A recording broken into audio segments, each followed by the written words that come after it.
Hi guys, good morning, and welcome to the Real Play City Challenge info session with Placemaking US. I'm Ryan Smolar with Placemaking US. We're really excited to see this competition happen a few years ago before the pandemic, and then heard that it's back and they're taking applications for awesome play places in cities, and Placemaking X is involved in it. Some really big partners like Lego Foundation and IKEA and all these guys. So what I'm going to do is I'm going to hand it off to Ethan to say hi to you guys from Placemaking X and tell you a little bit about the challenge. Then Marta is going to go more into detail about it, how to submit your project, what the challenge is. And then we're going to hear from a couple exciting projects around the US to kind of just benchmark, get a baseline, get a feel, have a discussion with some of these exciting examples in our midst. So Ethan, I'll hand it off to you to kick us off and really orient people to what is this Real Play City Challenge, how can people participate, and where it came about. Thanks. Yeah, thanks Ryan for hosting this generously and getting all these wonderful people on this call. Great to see such interest in this topic, and great to see the Placemaking X community here. The Real Play City Challenge is something we helped run with the Real Play Coalition a couple years ago, and it got incredible examples that were sort of perhaps not not seen or appreciated from around the world. Sort of brought them to the global attention and helped get some of them the attention they needed to expand or be replicated. With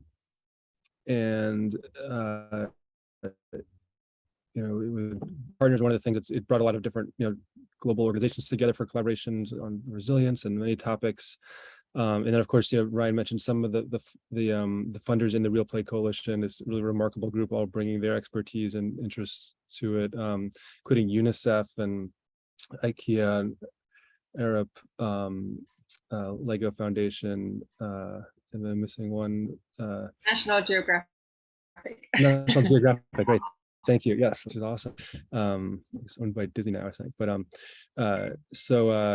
then this year, and so Marta's the real expert on this, and she's going to explain everything about it. And this year, there's these three focus areas that I'll let her explain that are really exciting. We just did a launch that she was part of in at the World Urban Forum in Katowice, Poland, at the very end of June, and got to have people from all over the world as part of that. But we're really eager to highlight, connect with, promote the best placemaking and play projects. Play is sort of a growing focus, I think, of many funders, many partners, and many people in the placemaking community.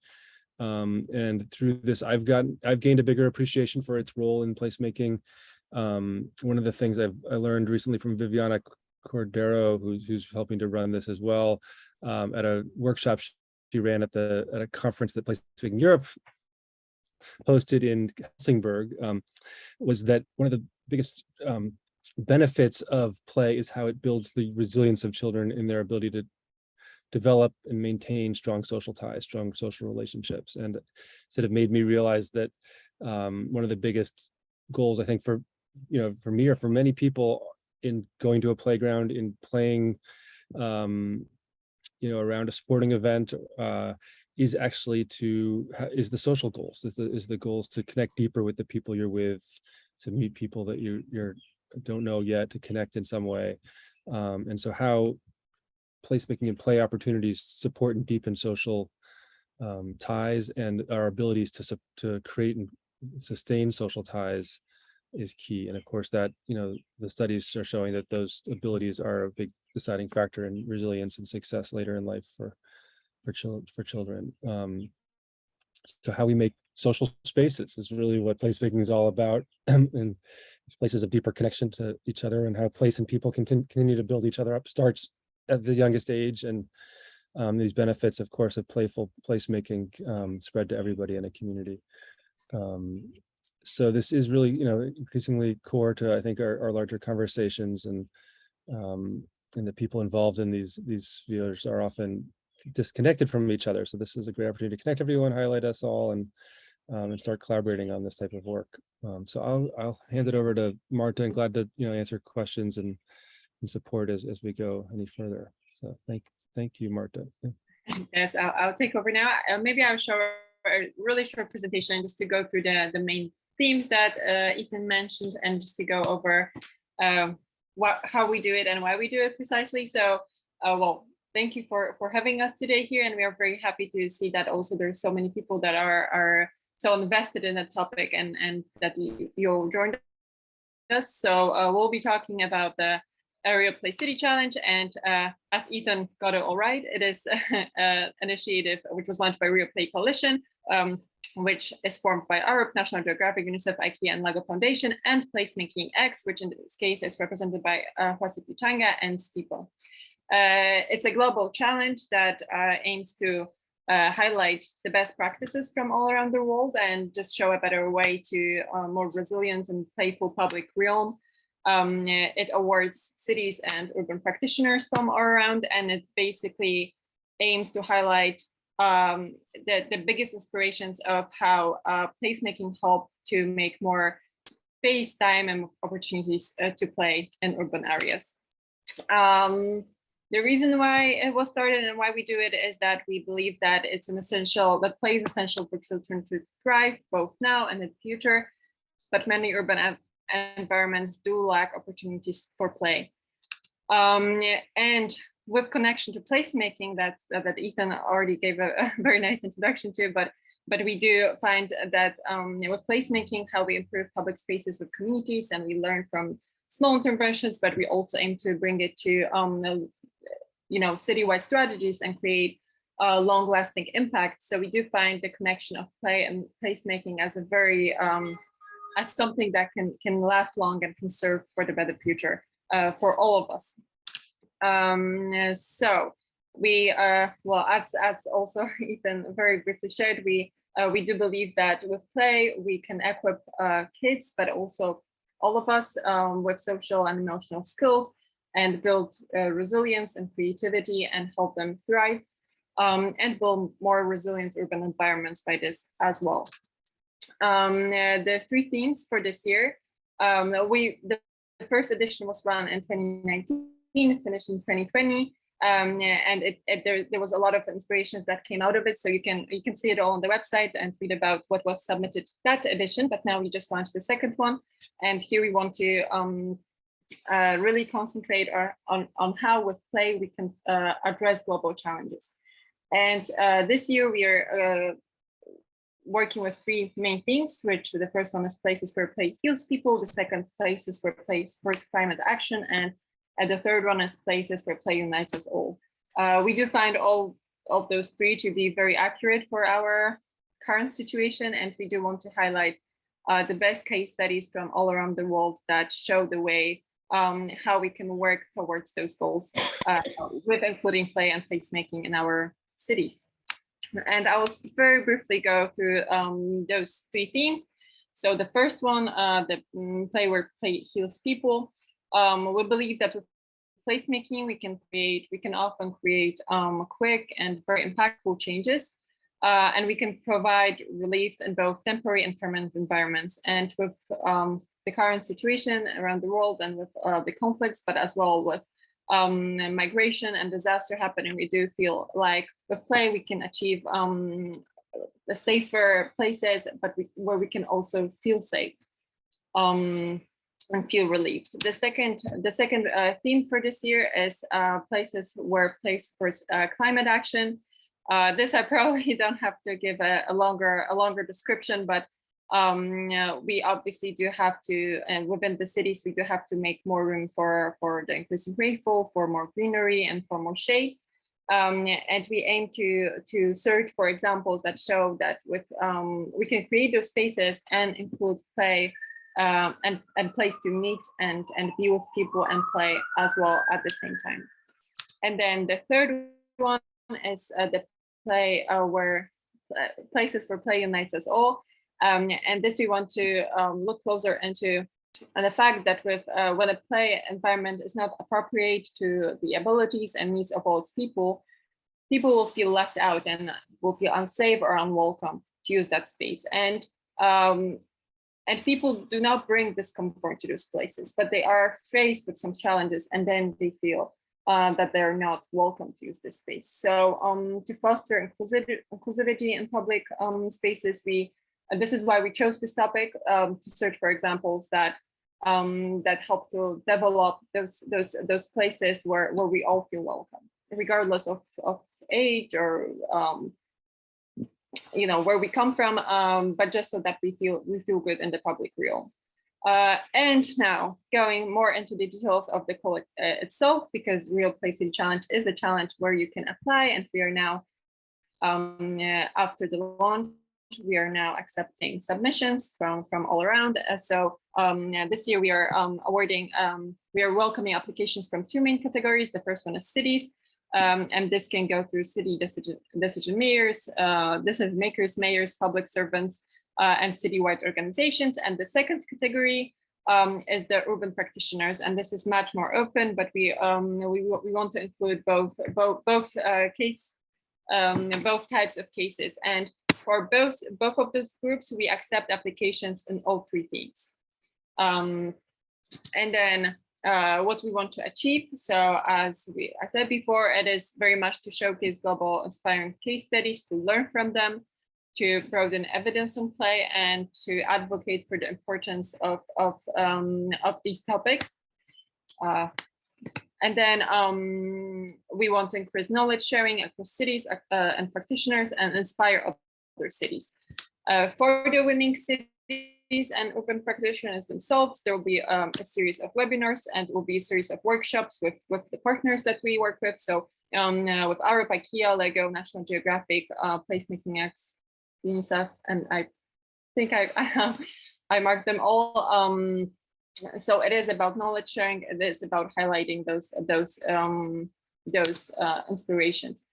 And in terms of applying, the applications are now open on the website. So if you go on the Real Place City Challenge, you will find all the information.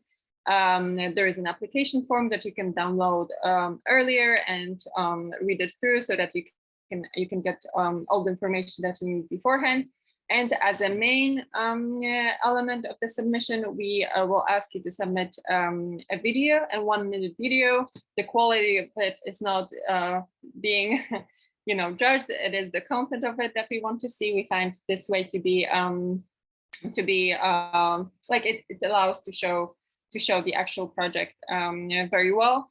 And the deadline for the applications is September 4th. So there is a bit over 1 month to go. So in the next month or so, if you have any questions, you can always reach us. We are also now doing all of those meetings with regional networks. So we're very happy to be able to present today for the PlacemakingUS network. And we are also doing a bunch of other meetings with different regional networks, but as well, we do a lot of podcast recording. So we will be able to find it on our website and listen more about the challenge itself, but also about the different inspirations that we bring from all around. The shortlist will be announced the end of September, and the winners will be announced in November. So this is a timeline for the challenge. And I'm pretty sure you can now scan it and it will bring you straight to the website, but I can also put all the appropriate links here in the chat box in a second. And I think that was it from my end. So I hope it gave you a bit more of a better overview of what the Real Place City Challenge and of the different themes that we work with. And we are very much looking forward to receiving applications from all over, including all of you, I hope. And I will paste all of our emails in a second, so that you can reach us, and do let me know if there's some questions for now. And I'm also very much looking forward to listening to the stories that we'll listen to today. So thank you, and do let me know if you have a question.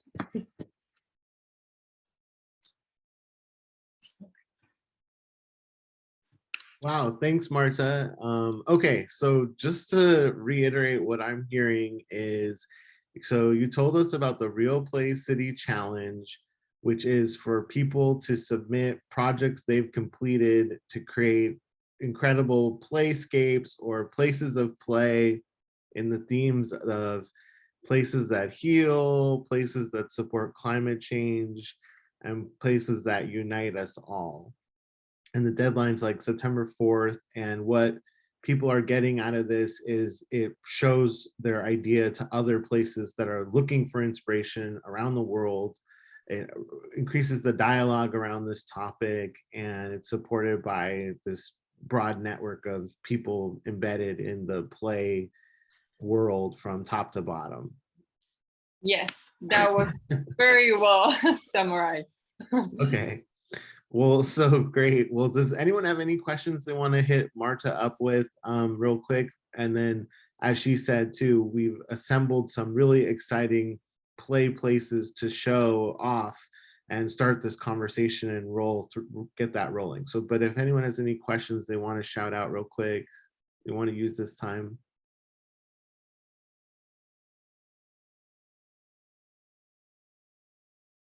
All right, so we'll get right into the presentations, but if people do have questions, they can put them in the chat or get a hold of Marta, and we'll go from there. Okay, so we have some exciting presentations. Does anyone who's presenting, if you want to go first, I don't know if Tina, you want to maybe expand this topic up and open it up for us? Sure. Okay, great. So I'll pass it off to Tina over in Raleigh. And okay. And let's see, I share my screen. Can y'all hear me okay? Yep. Okay. Oops, sorry, I need to go to the top of the presentation. I escaped. Let me put the top here. Okay. So I'm Tina Govan. I'm a placemaker architect here in Raleigh, North Carolina, and just want to share a few thoughts about play and raising my kids, looking for play places here in Raleigh.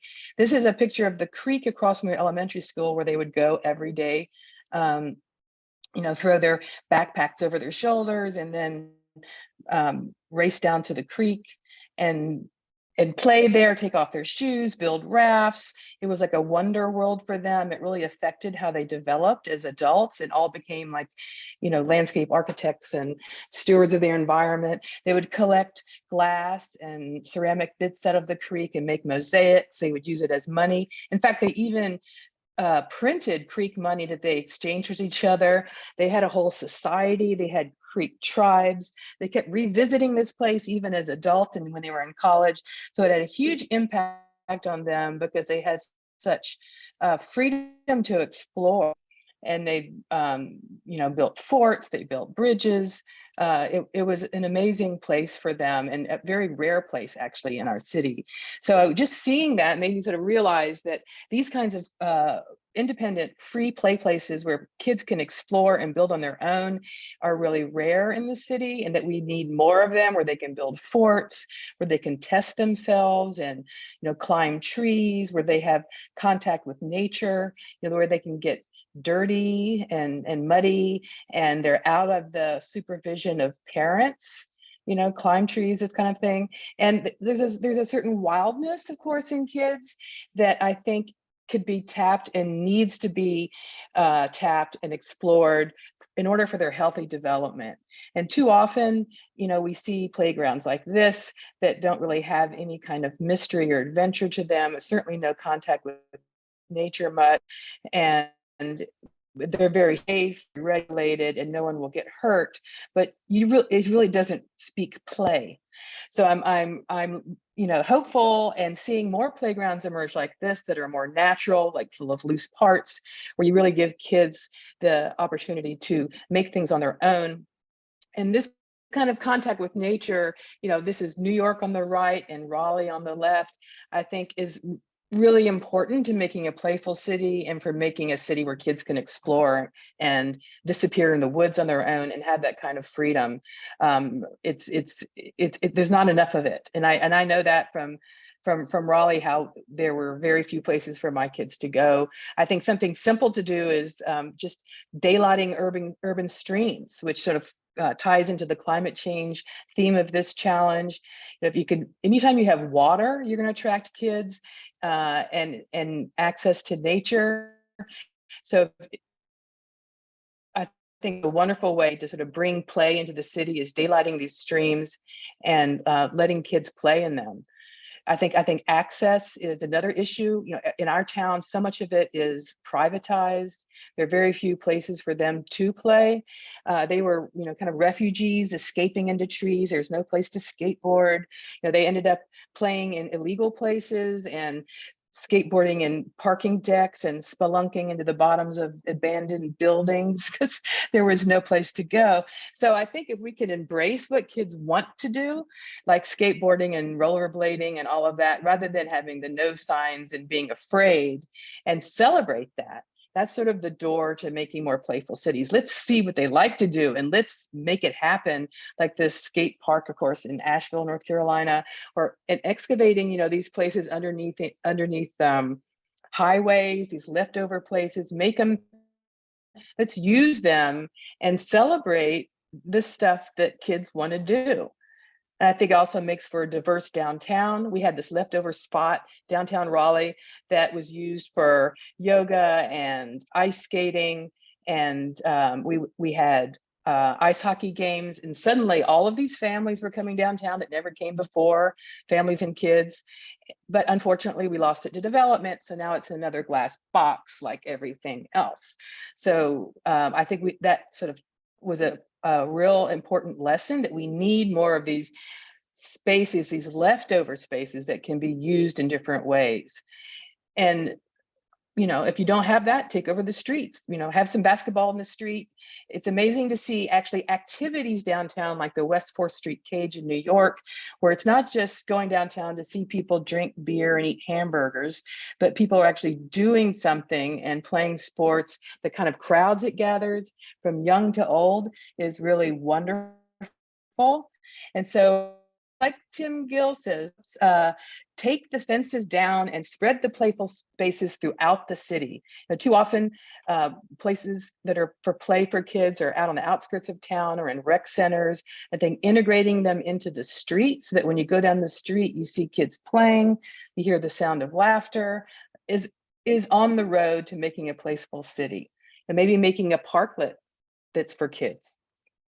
This is a little hangout that I designed in my neighborhood where you can go see babies, beer, and dogs. And everyone's all together. Kids are on the sidewalk. You see kids as you walk down the street. They aren't separated off, I think is key. It's like a Greek plaza where, you know, the parents go out eating and drinking at night, and the kids are there too. Everyone's there together having a good time. We aren't all segregated. It's part of downtown. Like my kids here playing in a fountain in the middle of downtown Chattanooga. You know, you walk down the street and you see kids, you know, in their underwater downtown, and I love that. The same thing in Chicago, where kids are, you know, half naked, jumping in the water in the middle of the skyscrapers. So it's that kind of integration to the city that really gives you the sense of play and a healthy city where we're all comfortable with each other.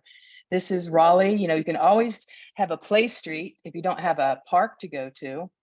And it's amazing the life that comes out, of course, when you block off a street, the kids come out, the games come out, suddenly there's this amazing shared place.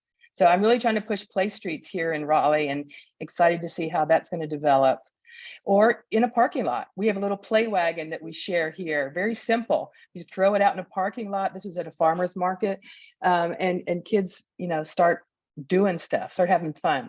This guy's out in California. He was so frustrated at having no place for his kids to play that he just turned his driveway and front yard into a playground, playborhood. This is my proofing in it. So I think performance is really cool for kids. You know, it made a huge impression on him to be able to play in his city outside, to have the kids show up. It's a huge esteem booster. You know, in New Orleans, you know, the kids feel a real ownership of the city. They feel seen, they feel honored when they're allowed to perform. It's not just adults. So I feel like that's really part of this. Or just stumbling upon someone, you know, playing a, you know, grand piano and ballroom dancing in the middle of Washington Square Park was a real treat in New York. integrating all this into the street. This is in Charlottesville, where they hold concerts out of this garage, and people sit on the hill across the street from it. So it's really just right there, and you just discover it. I'm really excited about this initiative in New York, this Turnout NYC, where they're developed a kit of parts that they can deploy in all kinds of underused spaces throughout the city that support the arts and performance. So performance has got huge potential. I started this group called the Raleigh Urban Rangers, where we activated a little alleyway downtown, and it was amazing with very simple props, just some hammocks and jump ropes. We got all kinds of activity showing up. We had adults coming in, jump roping like they hadn't before, people who'd never swung in a hammock. This guy was walking down the street, and we threw a jump rope out, and you could see him kind of looking at the jump rope when we were jump roping, and he was wondering, can I still do this? Should I try to do this? And he just comes over, he picks up the jump rope and starts doing all these amazing tricks, and was like beaming afterwards and walked down the street. So we really transformed his walk down the sidewalk, where he came and just showed off. And this is just to say that, adults have play in them. We're all children at one point, and just to be able to elicit that out, bring that out, I think is part of becoming a playful city and introducing play to the city. We also had a little picnic and played some music, and it was like this, like moths to a light. It was crazy who showed up. This woman just started rollerblading. I mean, you don't see this in downtown Raleigh typically. And she started dancing and putting on a whole show. This guy in the middle works at Red Hat, and he apparently walks around with his flute sometimes at lunch and plays, and he stopped and entertained us for like a half hour. So for me, it was wonderful to see what will show up, what kind of, how adults will become playful. And in my neighborhood, people love dressing up and having parades. So adults, they like play too. This is the social ride in New Orleans, and this is the Kirby Derby that we have here. And I think all of that just needs to be given permission. The Washington Square Park, well, all of these ages are together in one location, all kinds of connections are being made there. So we can make places for everyone. And so my main message, and I think it's what we're all saying here, is our cities are full of life. We just need permission. Just ask us out to play. And that's it. Wow. For me. Tried to keep it under 5 minutes, but I probably didn't. Wow, Tina, thanks for deepening the story here with all those practical examples and social perspectives. And it sounds like play is everywhere, ready to be sparked, and you need permission and an invitation and some, I think so, place. Exactly. All right, well, cool. Well, let's hear more about this. I think if Erin, are you ready to tell us about your example from your work with Culture House? Yeah, absolutely. Let's see, I'm gonna also share just a couple images here to talk over. So I want to talk about block parties. So kind of drawing off what Tina was talking about, play streets, block parties. Really, when we think about play in the space we have to play in cities, the streets are our largest public space. And when we can think about new ways of using those streets as space to play, something really magical happens and unfolds. And this is actually a photo from a block party I hosted just a few weeks ago. And one of the things that the block party did, and it's kind of funny, I mean, I'm in this work all day, every day, but it was the first time actually hosting my own block party. And there are things that I knew instinctively, but seeing them really experiencing throwing my own block party was actually brought out things that I hadn't quite realized the transformative impact of. So I've lived on this street for about 4 years, and it has a lot of renters, a lot of young people live on the street, a lot of them out. I lived there for 4 years, and I know I knew before this block party one of my neighbors, one person next door in that house, but didn't know many of the people on the street. So we decided to throw this block party. We were inspired by actually going to a different block party down the street and saw saw how kind of vibrant and exciting it was, and realized it was quite easy to do. We just submitted a form with the city, and pretty easy application. There was no permit required, no fee. They approved it in a couple of weeks, and the block party just brought out people to play together in a way that I think is truly unique.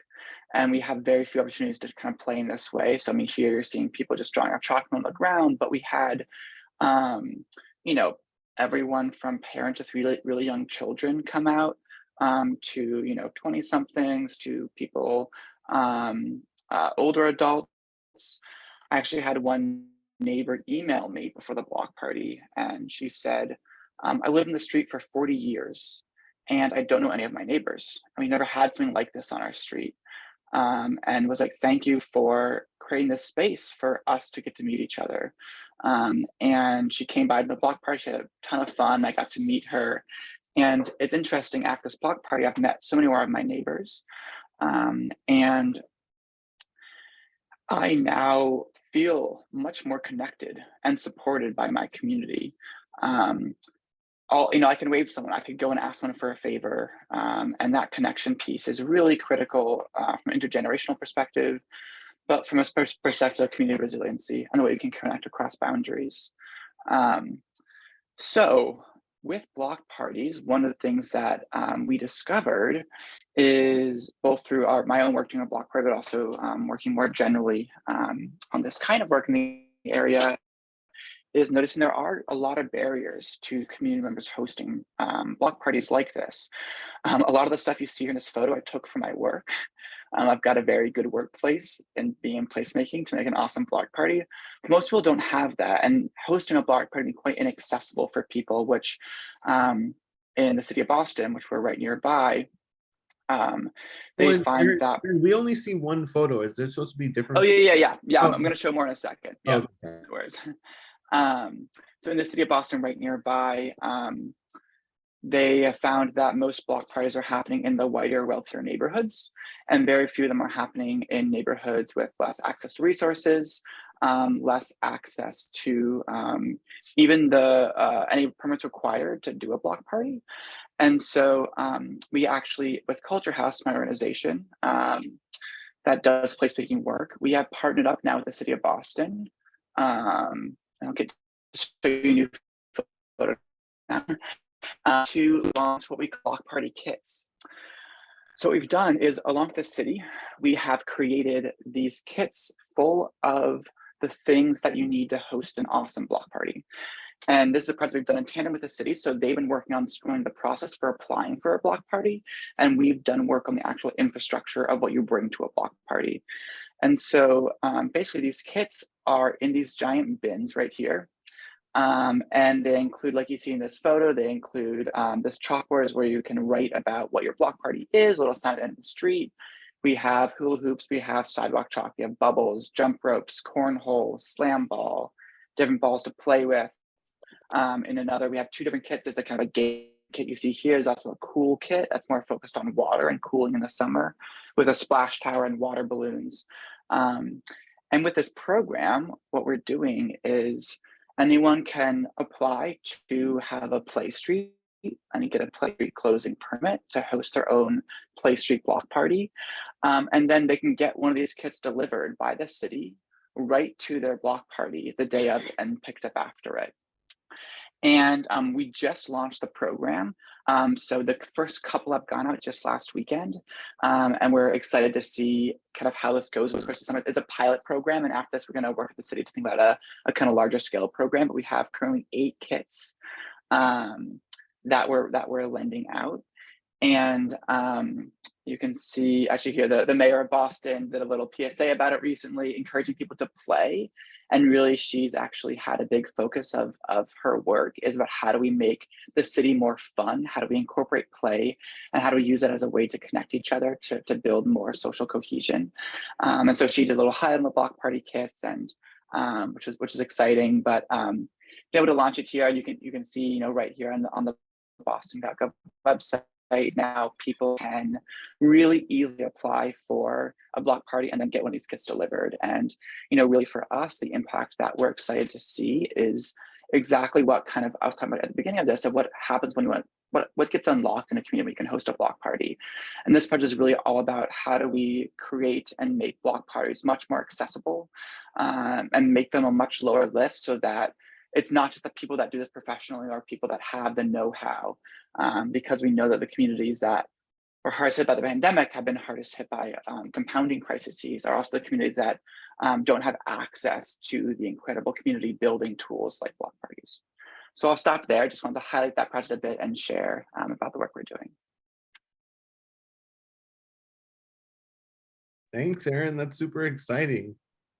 I hope to make it out to one of these block parties. Yeah. You pointed out, where the place helps set what kind of play and intimacy and continuing relations occur, like the intimacy of a neighborhood block versus Main Street play is going to create those more immediate, longer lasting, deeper relationships, which is really important to be available everywhere. So I think a really cool counterexample of that is jumping to downtown Cincinnati, where on our national road trip, we saw one of the most successful built play environments. So is it Chelsea and Christy? Are you guys here from 3CDC? Yeah, hey, welcome. Hey, hello. I just think I shared my screen. Can everyone see it? Yep, we see it. Awesome. So we wanted to start with a little bit of an introduction, like briefly to 3CDC and what we do. So we are primarily a nonprofit real estate development company with a focus area in the central business district and the adjoining residential neighborhood called Over the Rhine, which is a historic, really old, kind of intact, old neighborhood. So we started a little over a decade ago, renovating and revitalizing the downtown area. And so one of the spots that you saw on your trip was Washington Park, which you asked us to talk about. But in addition to civic spaces, we also are working on high density mixed use development. So a lot of storefronts on the base level with parking garages, not on surface lots, but elevated from the street, as well as apartments and office buildings. So you can see an example of this is the new downtown grocery store for Kroger. We also are working on preserving those historic structures that have been in the community. This building right here is right actually across from Washington Park. It is the home of all the arts organizations, the opera, the symphony, right on the doorstep of our park. And then also working on creating mixed income neighborhoods with local businesses as the grounding factor of those neighborhoods. So those are the four kind of core mission guiding principles of 3CDC. We have 6 civic spaces at this point. So one of them is Washington Park, which is turning 10 years old under our management this year. It did exist previous to our management in different functions. It was a cemetery, a school, a public pool. It's had many lives over the 100 years. And so we'll start there, but we also wanted to touch briefly on some of the other stuff that we have going on at the other spaces, because they're all relevant to play and placemaking. So Washington Park was reopened in July of 2012. Last year, we did about 300 events. 200 of those were programmed by our company. And so we have in-house event coordinators, we have in-house production. So we kind of have a 20-person team that executes these events across all of our spaces. We see about 3 million visitors a year through Washington Park. And I've got some more photos up here. But we have a pop jet fountain right here. You can see the picture in the upper corner. The second this fountain turns on at 10 a.m., there are kids screaming and having fun. It's great, even all the way through 10 p.m. pretty much. So it's a great space for everyone in the city to cool off. We also host, there's a new MLS soccer team that has a stadium a couple blocks away, and we do pregame parties that are focused on the family-friendly aspect. And so face painting and the soccer team sends people with pop-up goals and soccer players that are on the reserve list to come and kind of interact with kids prior. We do workout classes multiple days a week that are free and just kind of show up. And we also do concerts for the community, ranging from hip hop, R&B to American roots music to jazz. So something for everyone across every day of the week. I'm kind of cruising because we've got a lot of slides. So if anyone wants to stop me. We also do organized play. So we have, we have what we call play workers. And so we dub these as the lifeguards of the playground. So a lot of our kids are either showing up unsupervised because they live in the neighborhood. And really, you have cuts, scrapes, those kinds of things. So our play worker program helps kind of keep that play and that energy structured and focused a little bit. And then they also help introduce games. Christy, am I missing anything on the play worker program? Okay. But you can see, I don't know, I was trying to find a picture of our play workers in action, but I couldn't find one just now. But so you can see our playground here in this lower level. And this is actually, what you were talking about, how introducing kind of creative playscapes. So this is our playground. It has kind of a castle theme. So there's a boat, and this is a moat that runs all the way through the playground and actually out into the park towards the water, the playground, the pop jet feature. So a really fun space for kids to kind of, play around and use their imagination. And it actually, we had it custom built. And so it ties in the historic nature of like Cincinnati. There was a canal that was running just a few blocks adjacent to the park. And so bringing those elements in, so it's more of a learning element as well, but then it's not just that cookie cutter play equipment on that note. And you guys also left out some of the secret sauce. So you have like a giant parking lot underneath, isn't that right? Like, and bathrooms, and that. Can you talk a little bit about that how this park? It's kind of like a financial package, how it all works together, right? Yeah. So we did. I believe the renovation was $48 million. So it's a very big, undertaking. It's an 8-acre park. So it has a lot of different features. We have a large lawn called the Civic Lawn, which I don't think we have a great photo in here, but our workout classes take place on that. But underneath that is a 450 space parking garage. So obviously when you're building a brand new park, you're going to need places for people to park when they're coming, even though it's in an urban neighborhood. So we have the underground parking garage underneath this grass area. So it's kind of hiding this unsightly parking garage. We also have concession stands that we do beverage sales out of. And we've really grown that beverage program. And so I think this year we're looking at making almost $1 million in beverage sales through the park.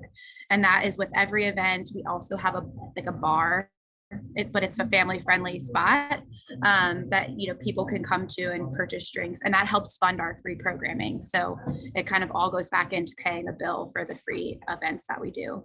But yeah, we have 2 restroom structures, we have 2 different stages in the park. You can see the gazebo here in the back. That's what we call the bandstand. So we do our Roots concerts there. So there's definitely a lot going on in this space. I visited a lot of public spaces with Ethan Kent, and he has like a sixth sense about them. And that bar area you've created where the sort of adults are a little elevated and they can be having their drink and they're kind of apart, and then the play place is below it, is really, really brilliantly designed that to create that triangulated, I think, relationships that a lot of this play stuff is based around. That absolutely. We've got this photo, so you can see we have a covered structure that's right adjacent to where our fountain is. So it's great that parents can kind of hang out there up in the shade. Kids can be running around relatively nearby. Yeah, just to add that there really aren't many places in the U.S. where I'm a parent of kids that you can go and have a place for adults to hang out, and it really does make it. You're much more likely to go to somewhere for a long time, go further to get there if it becomes a destination for the whole family, and it becomes much more social for the kids and the adults together when there's these social opportunities around the play places. Absolutely. And we have a ton of families that picnic and bring their own food and blankets. So it's been, especially over the pandemic, it's been a really I think, a haven for people in the neighborhood and in the region, because it's a dense urban neighborhood. Most people don't have yards. They don't have a front yard to go and play around in the grass. So Washington Park has been that for a lot of people in the community. But I wanted to quickly talk a little bit about our sister sites, because they also have examples of placemaking. I know we're running out, so you can just cut me off, but I'll kind of fly through these. So we also opened what we call a Ziegler Park. It's a little more community and neighborhood based. We again do different events. We have a free swim team. So this is a picture of a relay team here. They're obviously very shy. We also do a free and reduced cost summer camp program. We do free swim lessons at our pool. We do sports leagues. So we have kickball and wiffle ball up on the lawn. And we do, again, our free workout classes. All of this kind of runs through a program where we get sponsorship for, but yeah, here's some more photos of that space. So we have built-in ping pong tables that are permanent, and you can check out at no cost ping pong equipment. Here's a picture of our kickball game, workout classes, and you can see how dense like the neighborhood is. I mean, there's buildings right along the perimeter of this. And actually underneath this lawn space, there's also another parking garage. So it's hidden as well. It used to be a overrun, overgrown, just grass lot before it wasn't taken care of. So dug it out, put a parking garage underneath it, and put grass back on top. We also have a basketball court that's utilized every day, all the time. Another pocket park that we reopened last year is called Imagination Alley. You can see some renderings here, but doing more community. There's community focused things, immediate neighborhood. We have a couple of affordable housing buildings that are right on this space that kind of utilize it as their side yard. So we do a lot of kids programming. We do a movie night. We do pop-up concerts, and we've started doing neighborhood nights where this next Tuesday is like a healthy eating day. So we're grilling out like turkey burgers. We have a fitness class coming. We have a DJ who's going to come play like line dances to get people up and moving, and have healthy grilled recipes to take home. So a lot of stuff going on in that space. And here's some photos of that. We've got a little kids area. We did a clay event there where we had 10 clay wheels that people could come and just try a clay wheel for the first pottery wheel for the first time. And this goes back to what Tina was saying about the street and just use the street. So we have a streetscape. It's called Court Street, but it used to basically have really tight sidewalks and median in the middle that no one could really use. So we did a project where we opened up the streetscape. You can see it here. We also utilize closing that street down. So this is a roller rink is our new recent debut. So you can see this photo here. We close the street and build a portable roller rink. We're doing that once a month. So that's been really successful and really fun to do. So, okay, last one. I know we're like really tight on time, but Fountain Square is more in the central business district center, and it's all family friendly, but maybe less focused on kids and more focused on adult entertainment. But we have salsa dancing every Thursday. We have a reggae night on Wednesday, and we bring in national artists throughout the week, throughout the weekend. We do free trivia. So like you don't have to go to a bar and feel like you have to buy a beer. So you can come and play trivia and Family Feud. And it's an organized kind of game show. So anyways, we've got a lot going on at all the different spaces, and they're all have their own personality and their own identity in terms of the place that they are. So cool. I just kind of flew through as quick as possible, but a lot going on. Thank you. Well, yeah, it's really exciting to have you guys here. And I think you really bring up how important the programming is to set the use and tone of the space. And it looks like the programming you guys have in those different spaces is really awesome. And one thing to add about the programming, because it is important and we do so much, we really utilize the community's organization. So like we're not the expert at all of these things. We find and we make it a point to connect to organizations that currently exist. So we're not reinventing the wheel, but then we're giving them a space to then activate and enhance their programs. So I think that's a really important side note, just because we don't create all of these from scratch. Some of them are, but a lot of them are just finding those advocates within the community that are already doing something great. And then we have a venue to showcase it. That's the way better approach for sure. And also just you guys have an amazing business case of tying everything in together, the active public spaces, the building development, the transportation infrastructure, very like world-class stuff that you're doing over there. So I saw that Viv came in, and I didn't know if you wanted to add something. You're helping bring forth the Real Play City Challenge, and folks here are interested in participating, putting forth their projects. We've heard some really great theories and examples around really natural playscapes, the importance of water in play, and just the readiness of US communities to get out there and use their streets and use every crevice for active and passive recreation. So do you want to add anything from your perspective in your PhD that you're seeking in this topic, or?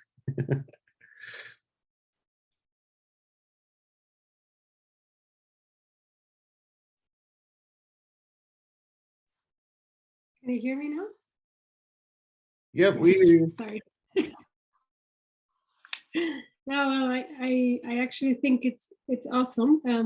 It's very interesting in terms of how the infrastructure can actually provide the rights to the children. So UNICEF started with this idea of child-friendly cities, right? But from this very rights perspective and what children should have access to. But I think it did not evolve enough in the theory to saying actually that it is the infrastructure, it is the built environment that is going to provide that access to those rights to be fulfilled.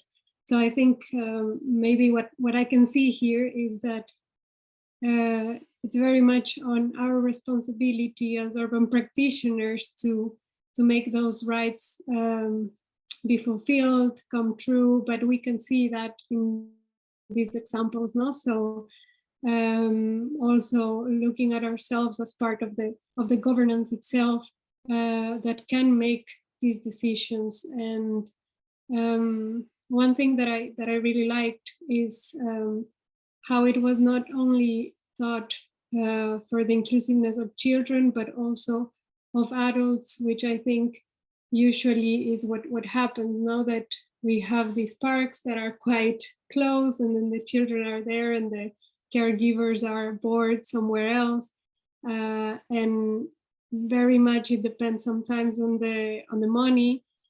So here that you've already thought like, no, we're gonna do this trivia, that it's for free, that you don't feel that you're excluded because you don't have the money to buy something.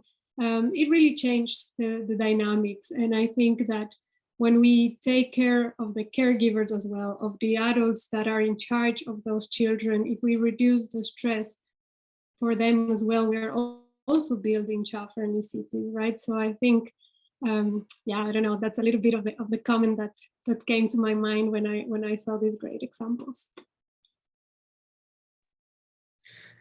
And so, and you're helping put together or promote the Real Play City Challenge and getting projects lined up for that, or? Yes, so I'm also a proud member of PlacemakingUS through Wasipichanga, which is an urban consultancy that we have in Ecuador and in the Netherlands, but we work worldwide. And yeah, and we work a lot in co-creation. We work a lot really, well, Wasipichanga itself kind of means what the indigenous communities in Ecuador do. So they say one man cannot build one house, but 10 men can build 10 houses. So they always work collaboratively.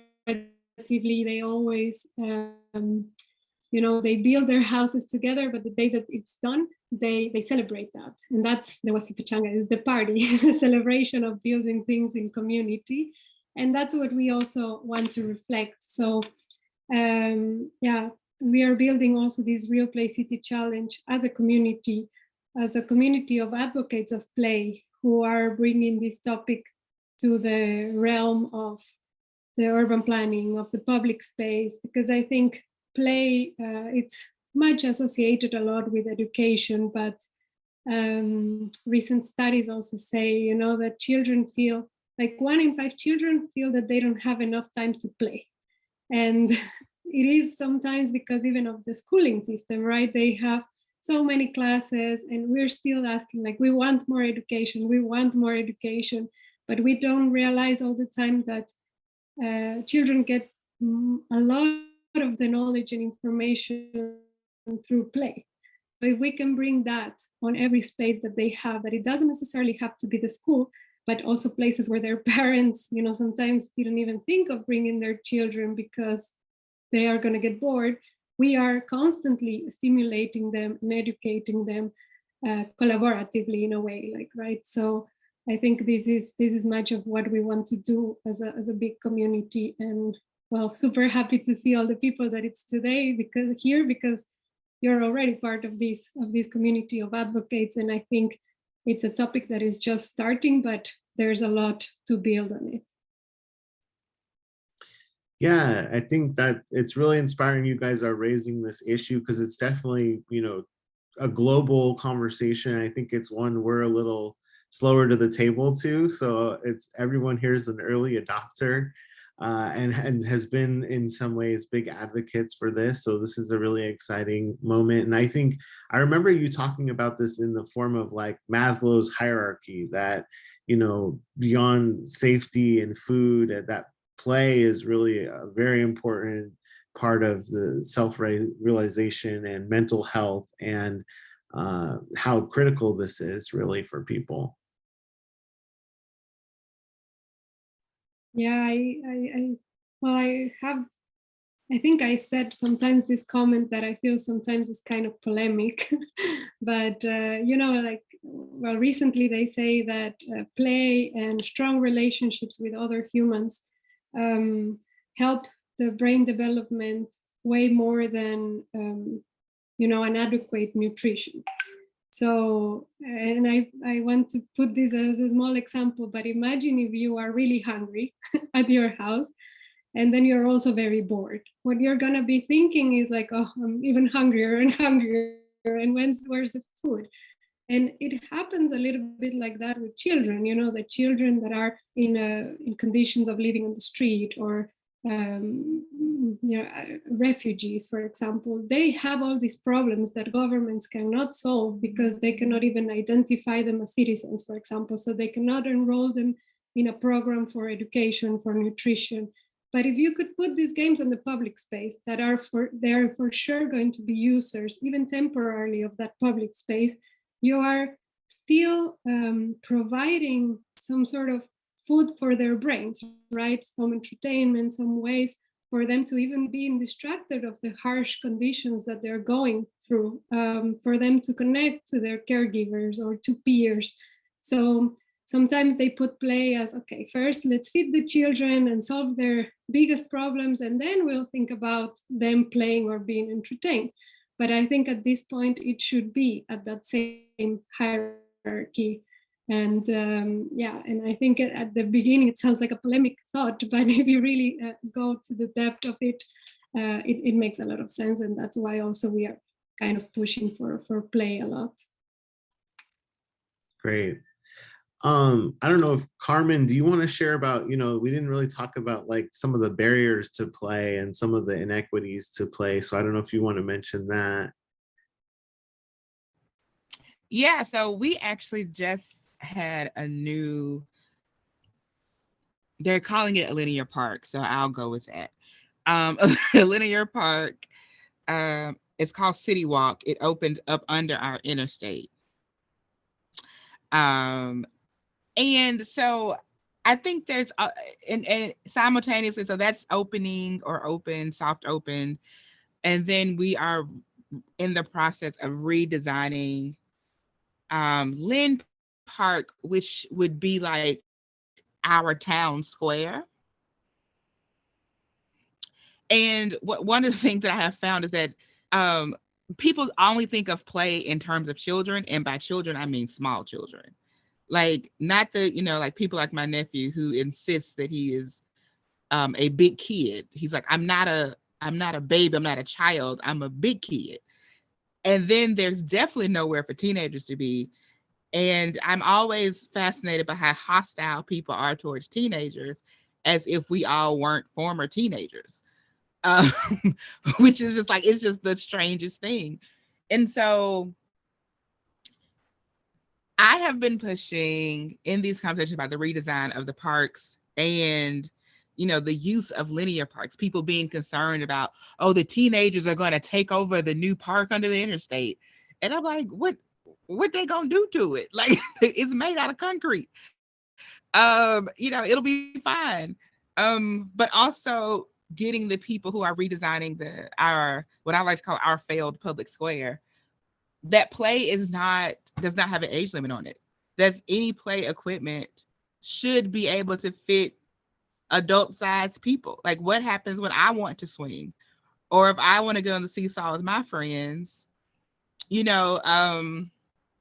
How are we accommodating play in that matter? And that was something that people hadn't thought of, that this rigidity that we have, with our lives around that, playing, and I'm sure it comes from Ecclesiastes for those of us who happen to grow up in the Bible Belt, that, you put away childish things when you become a man or a woman person. And I think that kind of has really driven this idea that, play is not for everyone. And fear of being outside for fear that they'll be a victim of gun violence is also a hindrance that we experience, of like just getting people to like, let's just sit on our porches or let's come outside and play. And people are like, I'm not going outside, because people they believe if they're outside, they'll get shot. And I can't dispute that, considering, the gun violence that we experience here in the United States. But, those have been barriers. I mean, before we can even get to infrastructure around like sidewalks and, the ridiculous process that you have to go through to even get a permit to shut down a street. It's in some neighborhoods, we can't even get people to come outside on their own porch for fear of violence. And that is just a really big hindrance. So, I mean, these are all things that we're actively working on. But yeah, I'm working to get more teenagers input and to reduce the stigma around teenagers. It's just so strange, because like we were all teenagers, and I just don't know why people just have such disdain for teenagers. Well, you bring up some really important points. Like, not everyone has equal access to outside, and outside doesn't mean the same thing to people here. And there's a lot of people excluded from public space and from play. I can attest to that. And especially male teenagers, boys, they seem especially threatening, I found. Yeah, it's weird to me. So we have some things to address here. Dave, does Jennifer, did you have something? Oh, well, I just wanted to say heat is a tremendous barrier. I mean, especially this year. Oh my goodness. I don't know how anyway, I'm just throwing that out there. Very true. Yeah. The heat. Yeah. It does keep more people inside, but I mean, the shaded spaces can be more activated. But yeah, the heat does render outside. The water is critical, the breeze. Yeah. Particularly if you have respiratory issues, which a lot of kids or people inside cities have, because we don't have good canopies, good canopy cover and proper native planting, and a bunch of pollution. So then it's like, it's too hot, and then you have respiratory issues, and like, you can't even be outside in the shade. I'm curious, Dave, is your public space take care of any of these issues, address any of these things being brought up? Yeah, hey everybody. Really great discussion today. We built out a couple temp spaces that are basically addressing everything or trying to address everything that everybody's talked about, which maybe isn't a great strategy now that I'm thinking about it. We should maybe dial that in a little bit better. The weather stuff really hits home for us. Like being in Colorado, it's so hot, so dry, and so arid this summer that that's a really big challenge when trying to program outdoor space for us. Our city also put a moratorium on like public fountains, for example, just because the water resources are so low. So we're trying to figure out and like solve how do we include nature into our spaces without providing all those additional resources that you need, specifically water, to keep plant life alive. So we're trying to balance that. And that's been really challenging because people don't really want to hang out in a space that's as dry and arid. So that's one of the biggest challenges for us, for sure. But we do have, I think we did build a fun space, and I think I might put an application in for this. Our play is more involved for like families, so we don't have like specific like kid infrastructure built out, but we do a lot of programs encouraging family development. We did some really fun partnerships with the library, for example, and had them run some of their summer reading programming at our space downtown. So they had like kids musicians, kids magicians showing up and just doing like fun programming for kids, which was really cool. And what we noticed is a lot of people just walking downtown would see a magician doing card tricks on the street and want to come over and check that out as well. So yeah. Very cool. And that's in Grand Junction, Colorado. Yeah. Could I ask, what's your organization, Dave? So I work for a downtown development authority, a business improvement district. We're also a creative arts district. So I kind of float between those three entities. Essentially, what I do is make downtown awesome. That's the elevator pitch, is what I tell people. Yeah, in Colorado, you can become a designated creative arts district or cultural district, and they actually give you organizational training and some seed funding, and it's a really progressive program that other states should copy. Yeah, it's a cool program. I think there's 20 or 30 creative districts within the state of Colorado. Most of the major cities, their downtown areas have at least one creative district. A couple of the bigger cities have multiple creative districts. And essentially what that program does is encourage art as an economy. So it's a lot of public art. It's a lot of, we're doing a space to create program, which is essentially like building affordable housing for artists. So it's a lot of that kind of work to make sure your community is embracing the arts. Very cool. Does anyone else have any projects they want to highlight or things that they're working on in this space?